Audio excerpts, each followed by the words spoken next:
Listen up.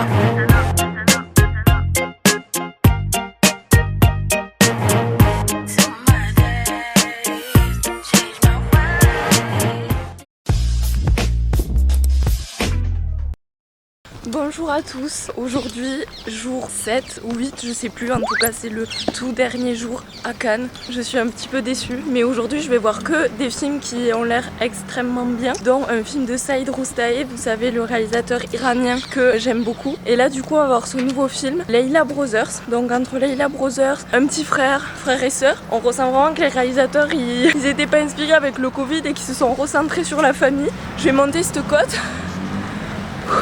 Le problème c'est que c'est difficile pour faire les vlogs ici parce qu'il y a au taquet de circulation. Bon, comme vous avez vu, le bus est passé, donc je me suis mis dans un petit parc juste à côté du palais qui est blindé d'habitude, mais bon là il est 7h30 donc il n'y a personne. J'ai un peu transpiré mais ça va, enfin s'ils pouvaient faire ce temps toute la journée ça serait vraiment incroyable. Du coup j'étais en train de vous parler du programme des films d'aujourd'hui. C'est le dernier jour donc il y a énormément de gens qui font leurs pronostics. Leila Brothers a toutes ses chances avec Triangle of Sadness et moi je l'ai pas vu du coup. C'est le seul film où vraiment j'ai le seum. Je serais très heureuse si c'est Leila Brothers qui rapporte la Palme d'Or parce que j'ai adoré La Loi de Téhéran. Malheureusement je n'ai pas vu le documentaire. Bon, je vais vous expliquer. En gros Saïd Roustaev c'est un scénariste et un réalisateur iranien, donc il est né à Téhéran, je crois qu'il a une quarantaine d'années, 50 ans, non, il a 40 ans. En fait il a fait un documentaire qui a beaucoup marché dans son pays et vous savez que la France est un des premiers fans du cinéma iranien, donc il a été très apprécié au Festival de Cannes dernier pour La Loi de Téhéran, ce film qui a vraiment bien marché. Il a vraiment fait très peu de choses, mais le peu de choses qu'il a fait ça a été qualitatif. J'ai vu que des avis positifs, donc là j'y vais vraiment confiante en sachant que je vais pas m'endormir et que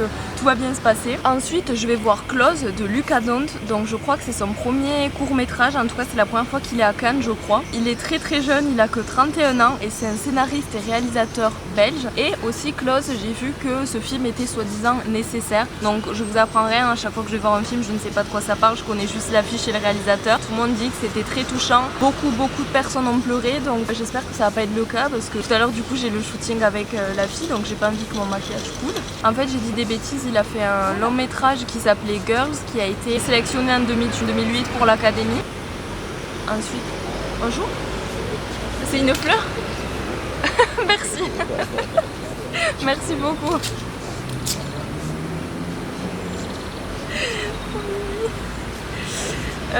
Donc Leila's Brothers, Close, et ensuite je vais voir Les Amandiers de Valeria Bruni Nanana. Donc vous n'êtes pas sans savoir que j'aime pas du tout son travail d'habitude, cette réalisatrice, mais tout le monde dit que ce film est super bien, donc du coup je vais aller voir. Et ensuite le dernier film que je vais voir c'est EO, alors désolé je vais lire, de Jerry Skolimowski. C'est un acteur, un réalisateur et un peintre polonais. Le mec il a quand même pas mal de choses sur son CV. Il est considéré comme les plus grands noms, comme un révolutionnaire en fait du cinéma polonais des années 1960. Pareil, j'ai hâte de découvrir un peu son boulot. C'est parti, je vais aller au palais parce que cette nuit ils ont fermé la billetterie, donc ça veut dire qu'on peut plus venir récupérer nos places. Vous savez que j'utilise pas mon badge mais celui du directeur du cinéma où je suis ambassadrice parce qu'il a le Covid et parce qu'il vient pas, donc du coup je bénéficie un peu de son site qui bug beaucoup moins que le mien. Donc je vais aller chercher mes places du coup dans le palais et ensuite je vais à la salle Brunel. La salle Brunel c'est une des plus petites salles du palais. Je vais passer au vestiaire, poser ce truc avec les costards dedans pour les photos avec ma copine. Donc voilà. Je suis en retard aux Amandiers de Valeria Bruni là, ça commence dans 5 minutes, mais vu que je suis à côté ça devrait le faire. Je sors de Leila et ses frères, je pense que ça va être la Palme d'Or, en tout cas je mise sur ça, on verra bien. Mais je vous fais le gros débrief après parce que là du coup je vais pas avoir le temps et je suis toute émue. C'était un des plus beaux films que j'ai vu de ces dernières semaines, vraiment.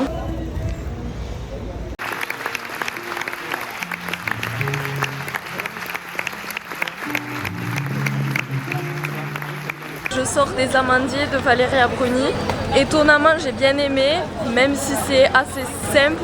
J'aime pas les films où on te dit vas-y ressens telle émotion, vas-y sois triste, vas-y sois en deuil.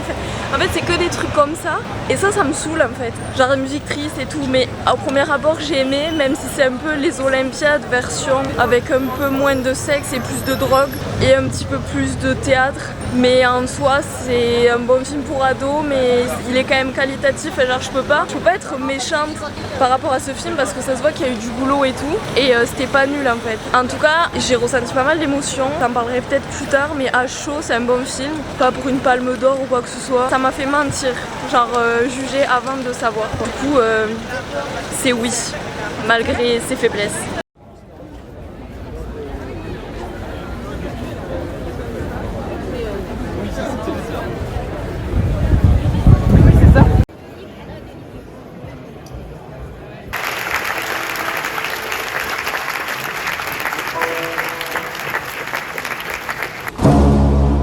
On sort de EO.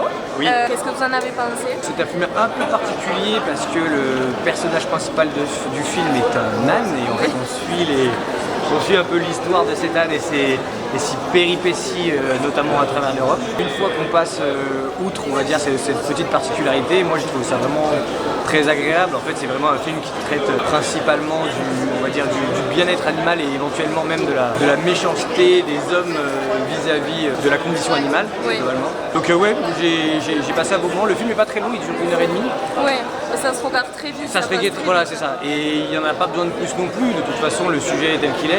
Et c'est vrai que ce qui est assez intéressant, c'est de voir Eo, du coup, Eo qui est l'âne et donc le personnage principal, passer par différentes phases, puis qu'il rencontre, on va dire, il commence dans un cirque. Le cirque est fermé, et puis de là, finalement, il traverse un peu l'Europe à travers différentes rencontres. Il y a des personnes qui sont plutôt bonnes envers lui et plutôt généreuses et aimantes, et puis bien malheureusement, la plupart du temps, c'est plutôt l'inverse, les situations inverses qu'il rencontre. Mais oui, du coup, un peu particulier, mais très accessible quand même, quoi. On conseille du coup? Oui, moi je conseille. Parfait.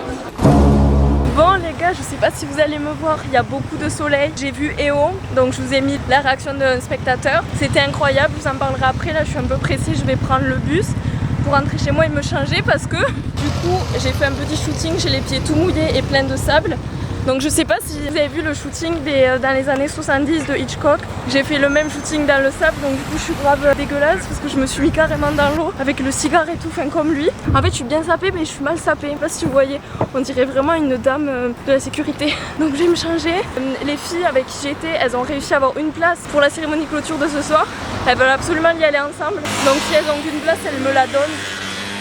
Donc je croise les doigts pour elles, mais j'espère quand même pour y aller. En tout cas je fais pareil, je refresh, on verra bien. Je suis en sueur. Du coup je me suis changée. Quelle frayeur que j'ai eue, j'avais perdu les clés de l'Airbnb, j'ai cherché partout, du coup je pars vraiment 40 minutes en retard. C'était horrible et en plus qu'est-ce que j'avais perdu d'autre? Oui, j'ai perdu mon badge pour accéder au palais. Je l'avais laissé dans le sac de la photographe pour pas risquer de le faire tomber à l'eau. Au final du coup je vais chez elle. Ça va, c'est à 10 minutes à pied du palais, mais encore faut-il que mon bus arrive à l'heure au palais. Ah ok, d'accord. Parce qu'en fait c'est un filtre qui fait la peau lisse, qui est intégré à la caméra. Le film de Maïwen? Ah, je l'ai pas vu. Non mais t'as la ref? Police. Il me reste encore un peu de blanc de mon enfance. Donc là du coup je suis en train de réactualiser pour accéder à la cérémonie parce que j'ai pas de place. Il te reste combien de rush là? Une heure de rush? Ah oui. J'ai filmé pendant 1 heure jusqu'à ce que ça soit bon. Et tu peux insérer le même one round later. Et en plus on peut même pas accéder à la cérémonie, genre c'est là-bas, là c'est la retransmission de la cérémonie. Je crois que je vais t'embaucher comme cadreur. Hein. Là je pense que j'ai ton meilleur... Est-ce que tu peux cadrer les policiers s'il te plaît? Oh non, mais tu sais qu'on n'a pas le droit en France. Il y a que si t'es belge. Non mais on a le droit de filmer les policiers, ils nous m'attrapent des trucs dans le cul, frère, on peut au moins les filmer leur képi. Hein. Ça dénonce, ça ose dénoncer. Ça dénonce, violence policière, arrêtez de dire que ça n'existe pas. T'as vu les poubelles, les autocollants de Macron qu'il y a sur les poubelles? Oui.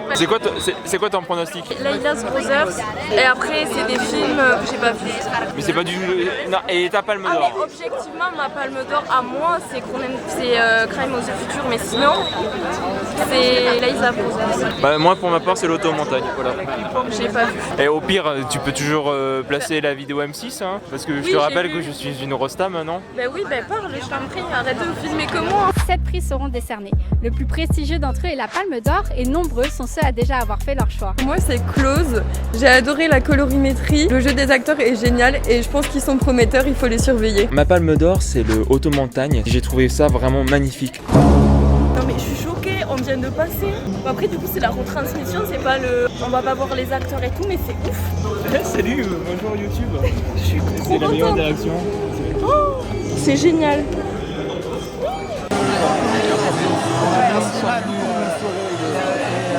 Ça me dit rien.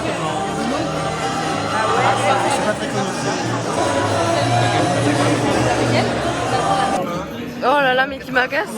Arrête de voler la vedette à mon père spirituel. Vas-y, dis-moi que j'ai parlé dans la vidéo.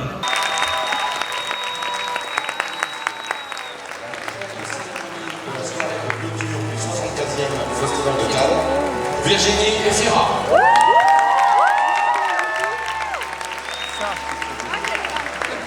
Bonsoir à toutes et à tous. Même si dans le jeu c'est de la merde. Il ne manque que votre président. Mesdames et messieurs, Vincent Lamont.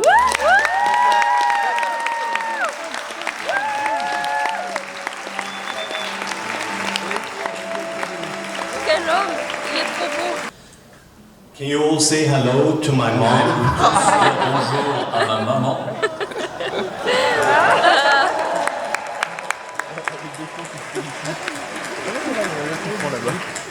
Le prix du jury est attribué en ex aequo à Leotto Montagna.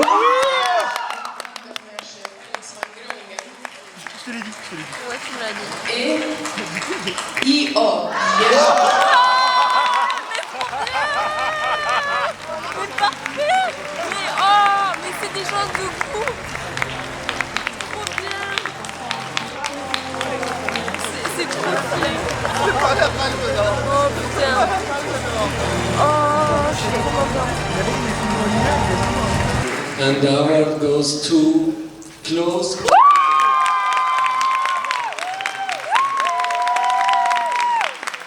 Je l'ai pas vu.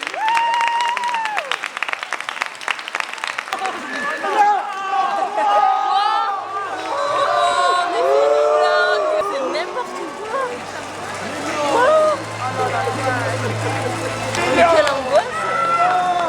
Et tout le jury, on a été extrêmement choqués par ce film. La Palme d'Or revient au metteur en scène de Triangle of Sadness.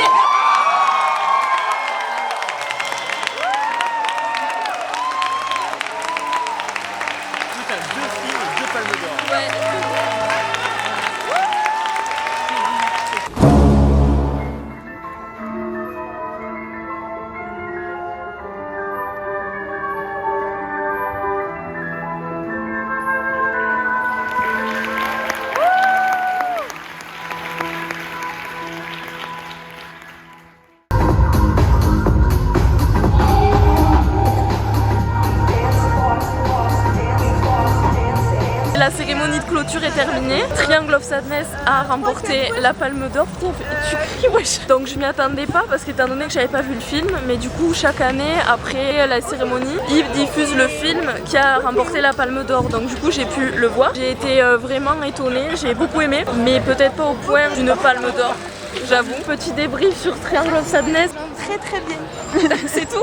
Voilà. Je serais pas critiqueuse de film par hasard. Et si.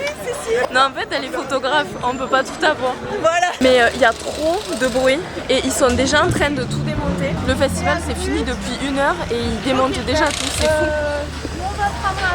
C'est impressionnant.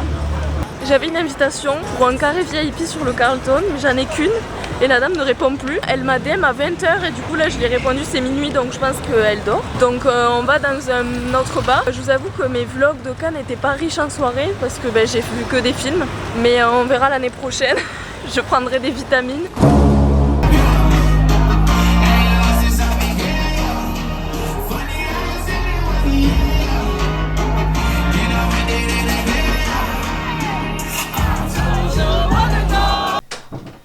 Mesdames, mesdemoiselles, messieurs, j'arrive avec plein d'infos trop bien pour vous. Alors je reviens du festival de Cannes, j'ai trop de trucs à vous dire, je sais pas par où commencer. En tout cas si vous avez pas vu mes vlogs, je vous les mets en description. Je vous ai vlogué tous les jours que j'ai fait à Cannes, donc j'ai fait 1 semaine et pas 15 jours de festival. Mais je pense qu'il y a quand même de la matière à découvrir, surtout pour ceux qui n'y sont jamais allés et qui savent pas du tout comment ça se passe. Je voulais vraiment en fait vous amener avec moi, vous montrer en fait ma journée, la réalité des choses, comment se passe le festival en tant que mini invité etc, pas en tant que JK influenceur ou quoi que ce soit. De toute façon j'aurais pas pu vous le faire puisque j'en suis pas une. Mais voilà, je voulais vraiment vous montrer Cannes avec moi. Je voulais vraiment que ça soit authentique en fait. Et merci énormément pour tout l'accueil que vous avez réservé parce que c'était vraiment du boulot de filmer sa journée à Cannes en plus de tout ce qui se passait. J'ai prévu de vous faire des critiques complètes sur les films que j'ai le plus aimé. Donc ça arrivera quelques jours avant la sortie de chaque film respectif. Layla's Brothers, Triangle of Sadness, etc. Enfin les films qu'on attend vraiment beaucoup. Enfin, je pense. J'ai la liste des films ici. Pour la catégorie compétition, mon 5e film préféré c'était Boy from Heaven de Tariq Saleh. Donc vous savez que j'avais pas mal aimé Le Cœur confidentiel, que j'ai grave envie de voir Metropia je crois. Je vous en parle pas trop parce que du coup je vous fais une critique dessus bientôt. Ensuite en 4e position je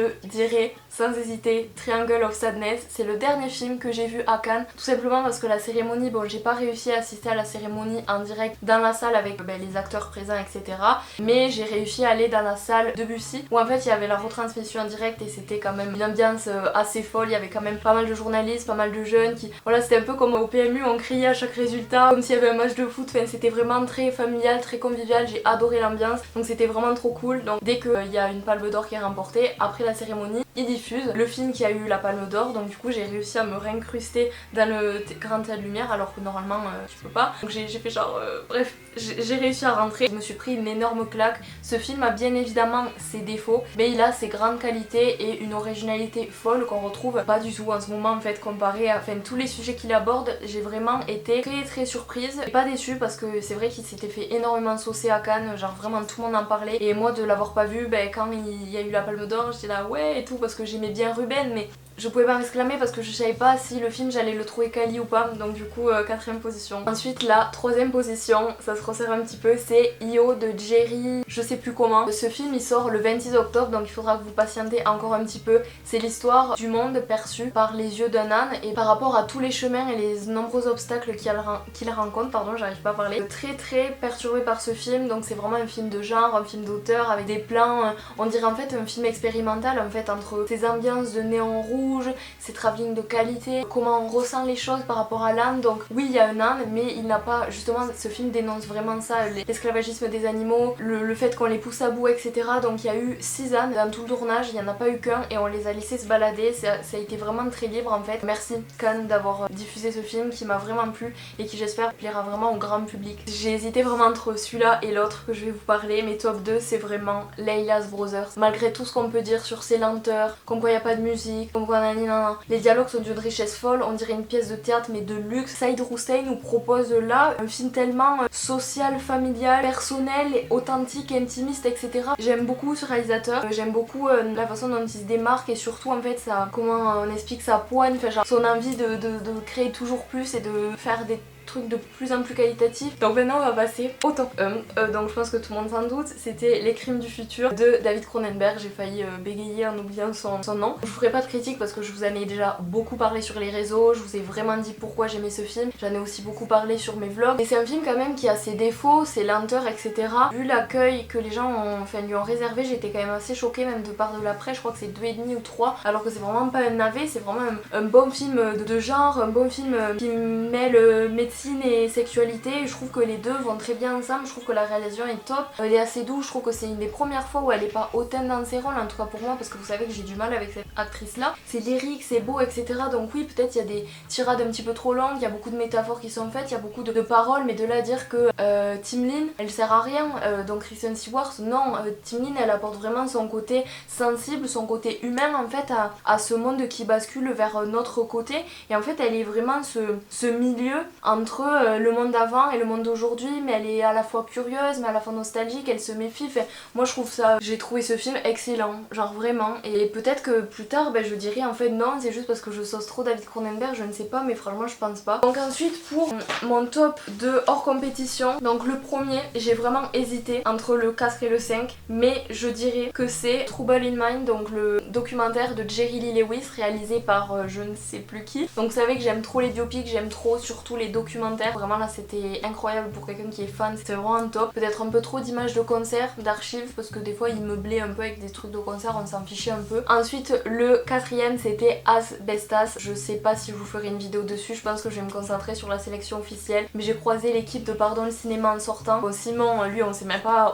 ce qu'il faisait. Victor il m'a dit qu'il a adoré, j'en étais sûre parce que c'est vraiment son style de film. C'était vraiment un de mes gros coups de cœur, vraiment un film super haletant. T'es vraiment pris en haleine, c'est l'histoire d'un problème de voisinage mais qui en vient vraiment à la mort, au sang, etc. Enfin c'est vraiment super stressant parce que t'es en face de personnes qui ont rien à perdre alors que toi t'as une famille. Enfin c'est vraiment un truc assez psychologique et oppressant en fait, et je vous conseille vraiment d'aller le voir si vous avez l'occasion. Ensuite toujours en rapport avec la musique, donc ma position 3 c'est Moon Age Daydream de Brett Morgan, celui qui a fait aussi le reportage sur Kurt Cobain que j'ai toujours pas vu parce qu'il est impossible à trouver. Oh, si, même en vrai si vous connaissez très peu David Bowie, allez-y, enfin, c'était trop bien. C'était vraiment des images folles, c'était une réalisation monstrueuse, les montages étaient tellement beaux, le montage, moi qui suis fan de montage vidéo, il y avait des couleurs, il y a des trucs qui popaient, il y avait des trucs en mosaïque, il y avait des post-its qui apparaissaient, des images, et puis même les images d'archives, elles étaient tellement... En fait c'était des images d'archives jamais encore montrées au public. Donc t'avais David Bowie qui prenait le train, bon après si vous en foutez de David Bowie vous allez pas, voilà, mais alors moi qui suis super fan d'avoir tout lu, d'avoir tout vu sur lui,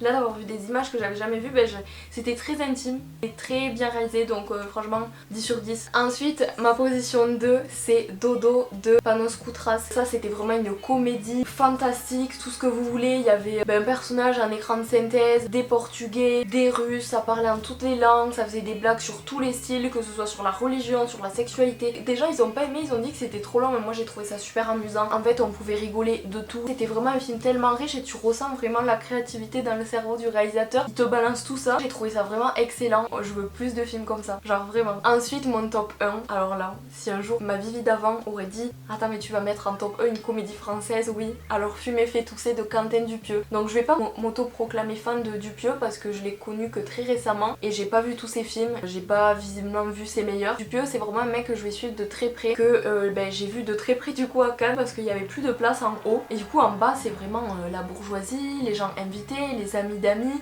les réalisateurs, les acteurs, la presse. T'as vraiment des gens qui sont quelqu'un, surtout là pour une avant-première comme ça, pour un tapis rouge, et l'accueil, on se serait cru dans un stade de France, tout le monde criait, tout le monde hurlait de toutes les avant-premières que j'ai fait de ma vie et des tapis rouges. À Cannes, c'était vraiment la meilleure ambiance. Mais c'est pas un film d'humour comme les autres, c'est un film en fait riche en plans, en idées, en sentiments. Franchement t'as de tout et c'est un film tellement riche qu'il ne peut que être dans mon top 1 de films hors compétition que je vous conseille énormément. Ensuite il y a un certain regard, j'ai vu que 3 films, j'ai vu Rodéo de Lola Kiveron, c'est mon favori, vraiment. C'est vraiment une approche très délicate et très qualitative de tout ce monde, de moto, de passion sur la route, de vitesse, etc. Et je l'ai trouvé très beau ce film au final, il sort en septembre. Ensuite il y a Plus que jamais de Emilia Teff et Le bleu du caftan de Mariam Touzani. Donc voilà, j'ai vu que ces films là et je les ai tous aimés. En tout cas merci énormément pour tout l'accueil que vous avez réservé à mes vidéos. N'hésitez pas à me faire un retour, vraiment dites-moi s'il y a quelque chose que je peux faire mieux, vous rendre encore plus en proximité avec le cinéma, donc vous me dites. Merci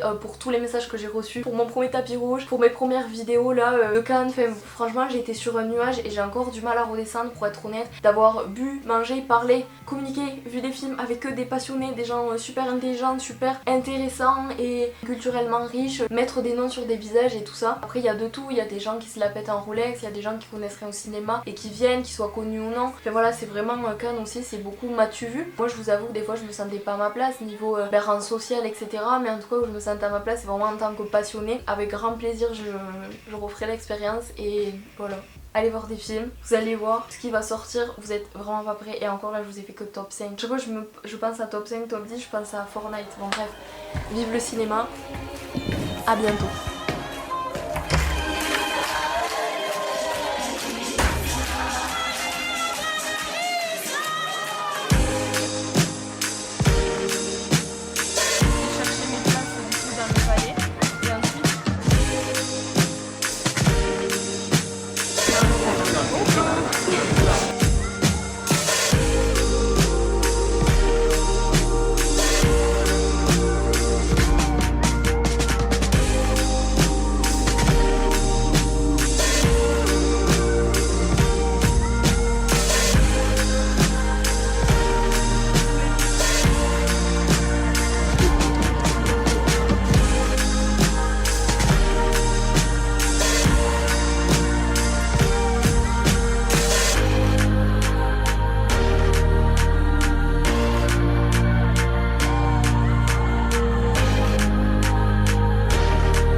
m'en vais à ma première séance.